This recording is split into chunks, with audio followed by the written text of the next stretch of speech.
ഇത്തവണ ആറ്റുകാൽ പൊങ്കാലയ്ക്കെത്തുന്നവർ നേരിടേണ്ട പ്രധാന വെല്ലുവിളി കത്തുന്ന ചൂടാണ്. ആരോഗ്യ പ്രശ്നങ്ങൾ ഒഴിവാക്കാൻ മുൻകരുതൽ സ്വീകരിക്കേണ്ടത് അത്യാവശ്യമാണ്. കർശന ജാഗ്രതാ നിർദ്ദേശം നൽകിയിരിക്കുകയാണ് ആരോഗ്യവകുപ്പ്. ആറ്റുകാൽ പൊങ്കാല ഇങ്ങെത്തി. കൊടും ചൂടത്ത് കുടച്ചൂടിയല്ലാതെ ഭക്തരെങ്ങനെയാണ് ആറ്റുകാൽ പൊങ്കാലയ്ക്കെത്തുക? പ്രതിസന്ധികൾ പലതാണ്. വെയിലുൾപ്പെടെ പല പ്രതിസന്ധികളും തരണം ചെയ്തു വേണം ഭക്തർ പൊങ്കാല സമർപ്പിക്കാൻ.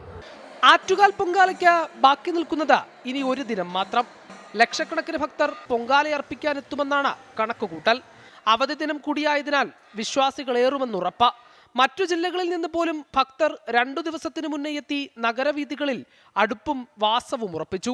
ഞങ്ങള് 2 ദിവസം മുന്നേ വന്നത് ഇവിടെ ഇപ്പം ഞങ്ങൾ ശ്രീ പത്മനാഭസ്വാമി ക്ഷേത്രം പിന്നെ അവിടേക്ക് പോയി തൊഴാന്നുള്ളതിലാണ്. ഏതായാലും ഇത്ര ദൂരത്തുനിന്ന് വരില്ലേ, അപ്പം അവിടേക്ക് ഒന്ന് പോയി തൊഴാന്നുള്ള ഉദ്ദേശത്തിൽ നേരത്തെ വന്നതാണ്. അതെല്ലാം നമ്മുടെ കയ്യിൽ ഏൽപ്പിച്ചിരിക്കുന്നു. കൊടും വേനലിലാണ് സംസ്ഥാനം. ജില്ലയിലും സ്ഥിതി മറ്റൊന്നല്ല. പൊങ്കാല ദിവസവും ചൂട് കടുക്കുമെന്നുറപ്പ്. വിശ്വാസികൾക്ക് ആരോഗ്യ സേവനങ്ങൾ നൽകുന്നതിന് ജില്ലാ മെഡിക്കൽ ടീമും സജ്ജം. ഡോക്ടറും ആംബുലൻസും ഉൾപ്പെടെ പ്രത്യേക മെഡിക്കൽ ടീം നഗരത്തിൽ പലയിടങ്ങളിലുണ്ടാകും. ആരോഗ്യവകുപ്പുമായി ബന്ധപ്പെട്ട എല്ലാ പ്രവർത്തനങ്ങളും പൂർത്തിയായി കഴിഞ്ഞിരിക്കുകയാണ്. പൊങ്കാല കഴിഞ്ഞ് ആൾക്കാർ തിരിച്ചു പോകുന്ന സമയം വരെ മെഡിക്കൽ ടീം രാവിലെ തൊട്ട് വൈകിട്ട് വരെ, അതായത് രാവിലെ 7 മണി തൊട്ട് രാത്രി 10 മണി വരെ 2 ഷിഫ്റ്റായിട്ട് ഡോക്ടർമാരും ഒരു ഡോക്ടറും ഒരു നഴ്സിംഗ് അസിസ്റ്റൻറ്റും ഒരു സ്റ്റാഫ് നഴ്സും അടങ്ങിയ ടീം രാവിലെ തൊട്ട് വൈകിട്ട് വരെ അവിടെ ഉണ്ടാവും. പിന്നെ ഒരു കൺട്രോൾ റൂം 24 മണിക്കൂറും അവിടെ പ്രവർത്തനമുണ്ട്. ഇവിടെ DMO ഓഫീസിൽ ഒരു കൺട്രോൾ റൂം പ്രവർത്തനമുണ്ട്. സുരക്ഷ ഉറപ്പാക്കാൻ ഭക്ഷ്യസുരക്ഷാ വകുപ്പും ജാഗ്രത പുലർത്തുന്നുണ്ട്.